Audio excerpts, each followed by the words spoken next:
Hello everyone, my name is Isabella Ahmad Hamiza, and today I will be introducing you to the profound art movement that is Surrealism.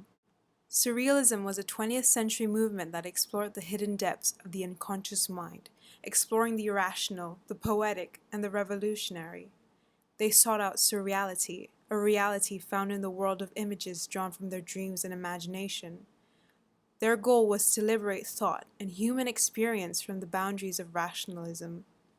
Surrealists use art as a reprieve from violent political situations, their unease about the world, the horrors of war, and to rebel against the notions of traditional art.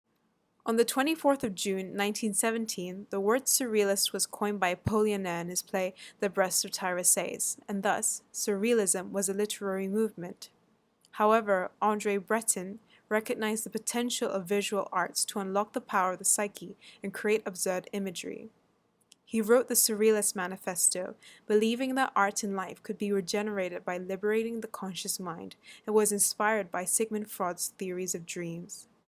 Surrealism drew elements from Cubism and Expressionism, incorporating levitation, manipulating scale, transparency, repetition, juxtaposition of objects, objective chance, stencils and rubbings, frottage, collage, and doodling. They also relied on automatism to tap into the unconscious mind, which was a spontaneous recording of chaotic images. They made their objects real by removing them from their context, revealing the sexual and psychological forces hidden beneath their seemingly mundane purposes and facades. Surrealism has no unified style, but has two extremes. At one pole, there is an irrational world seen in the works of René Magritte, Salvador Dali, and Yves Tanguy, all painting in hyper-realistic styles with objects depicted in crisp detail and saturated colors, portrayed as three-dimensional and dreamlike. At the other pole, there is organic or absolute surrealism, with abstract and biomorphic images seen in works by Jean Arp, Max Ernst, and Joan Miro. Surrealism grew out of the Dada movement, both movements rebelling against middle-class complacency and defying reason, producing works of anti-art that were hostile to the traditional values of art. Dadaism was a form of artistic anarchy born out of disgust for the social, political, and cultural values at the time. It was a protest movement that set out to destroy all past art and create an art without roots. Surrealism was an antidote to Dada with a more positive philosophy, but adopted their concepts of chance and images of the bizarre and the irrational. Salvador Dali personifies surrealism. He was enthralled with irrationality and used the paranoid critical method for his paintings. He was inspired by the Dutch masters of realism, and his art was known for its realistic qualities akin to hand-painted dream photographs, with strange and precise lifelike depictions convincing us this unconscious world of dreams is real. He was influenced by his dreams, psychotic hallucinations, violence, his fear of sex, delusions, paranoia, and illusionistic realism. Dali's most famous painting is The Persistence of Memory, the embodiment of surrealism with the idea of dream states, its iconic melting clocks, and its imagery of the waking consciousness. On the 26th of March, 1926, the Gallery Surrealist was opened and featured pieces by Surrealist members and other artists. They presented an exhibition of exquisite corpse drawings that artists and non-artists created, regardless of skill or experience. This showed the Surrealists' contempt for the value of art in the art market. Surrealism was the first modern art movement to make the design of exhibitions a major focus, transforming art exhibitions from a traditional display of artworks into a staged venue, provoking new ideas and experiences. Their most famous exhibition was the 1938 International Surrealist Exhibition. Breton and Elouat allocated Dali and Ernst as technical advisors, Ray for lighting, Pallian for exhibition design, and Duchamp as art director. The exhibition was staged in 3 sections, displaying 300 works and objects by over 60 artists from 15 countries. With this presentation of surrealist artwork, the movement wrote exhibition history, breaking down conventional distinctions between art and non-art and thwarting the consumption of creative works as commodities. The venue was plunged into darkness, and visitors were given flashlights as a German military march played, and the smell of coffee emanated the perfumes of Brazil. In the lobby was a car surrounded by vines and pipes that created a downpour. Inside, 2 mannequins were surrounded by lettuce and live snails. Next, there was a hallway lined by 20 mannequins, each costumed by a surrealist artist. In the main hall, sacks of coal hung from the ceiling, and the floor was covered with dead leaves in a pond of water lilies and reeds. In the center of the room was an old iron heater, and in each corner were large beds, symbolizing the entrance into dreams. The International Surrealist exhibition was a success, attracting thousands of visitors, including the Parisian cultural elite. Nonetheless, the show did not fully achieve its aim to shock and amuse. The audience was accustomed to surrealist eccentricity and provocativity, that they ridiculed the works and found them forcefully excessive. Many critics pointed out how the exhibition reflected the anxiety about another world war. Despite this, the exhibition created an immersive experience, transforming space into a creative production. The abandonment of traditional display for multi-sensory installations was the first in 3 decades and would soon influence fluxes, installation, and performance in the 1960s. Their innovative exhibition design was seen again in 1942 as Duchamp designed an installation for the first Papers of Surrealism exhibition in New York City, wounding a mile of string into a labyrinth that covered the walls and art like an enormous spiderweb.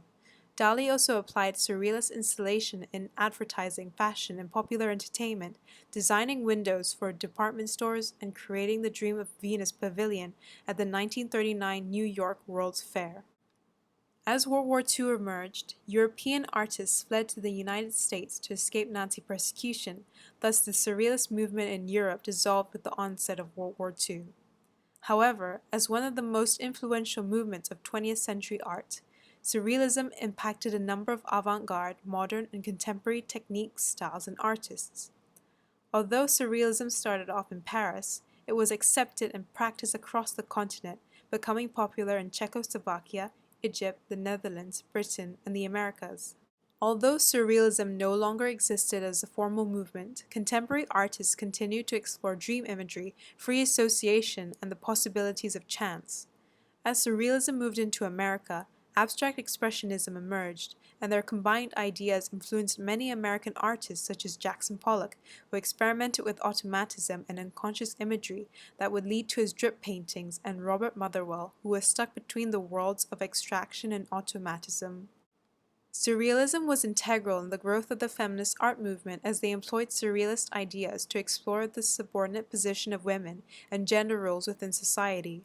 Women surrealists addressed Freudian ideas that viewed women as monstrous and lesser by experimenting with cross-dressing or depicting themselves as animals or mythic creatures. They used surrealism to battle the ideas of the social institutions that regulated the place of women in society and rejected the male fetishization of female eroticism. The British interpreted surrealism as an exploration of human relations with their surrounding natural environment, such as the mountains and the ocean. They developed an interest in the object trouvé and items collected from the beach, and focused on British identity, which was symbolized by the border between land and sea, and the rocks, which resembled people and society. British surrealists bridged these juxtaposing motifs in their work, and thus aligned with the surrealist principles of reconciling and uniting opposites. The core ideals of surrealism is similar to art therapy, where art helps psychological healing. Art unearths and expresses unconscious thought and emotion to improve the lives of people with mental illness. Surrealism is important to modern-day mental health, as people can use this surprise, shock, and drama to form bonds with others and evoke compassionate responses. They can use this to guide people through their intimate experiences of pain and interpretations of their dream world. Art therapy, like surrealism, focuses on using creative processes to heal and access depths of the psyche in order to experience surreality. Surrealism is one of the most influential cultural movements of the 20th century. Surrealism was radical and changed views on the individual and society. They liberated expressive form, releasing the world of the subconscious, dreams, nightmares, paranoia, eroticism, and the dark side of the mind. This fascinated the world and established their everlasting legacy. They exposed the psychological truth, created compelling images, and expressed their inner minds in eccentric and symbolic ways. Surrealism taught the world to see art visually and literally, and to appreciate it on a subconscious level. Artists use surrealism to express themselves as it gives them more freedom to convey their feelings and thoughts on the canvas. Surreal art can be dreamy or gritty, optimistic or depressing. It can make us feel delighted, skeptical, or question if there is something concealed in our subconscious that would make us react this way. Artists today still employ key surrealist concepts in their work, exploring the uncanny, the symbolic within more contemporary contexts. Surrealism is the act of liberating the imagination, one that is still alive and growing. Today, surrealism is important because it provides the opportunity to escape our societal structures and peer into our minds and explore what's really hidden there. It urges us to question our reality and redefine ourselves based on our internal worlds. In the end, surrealism isn't about the artwork itself or the artists who created them. In fact, it's all about you. What do you dream of? This could be your inner thoughts that linger in the dead of night, your waking dreams that you yearn for during the light of day, or your wishes to change and warp the society we live in. Your dreams empower you to represent yourself and the world around you, whether this be through art, writing, or performance. Surrealism shows that every individual has the ability to create something meaningful and expressive and bizarre.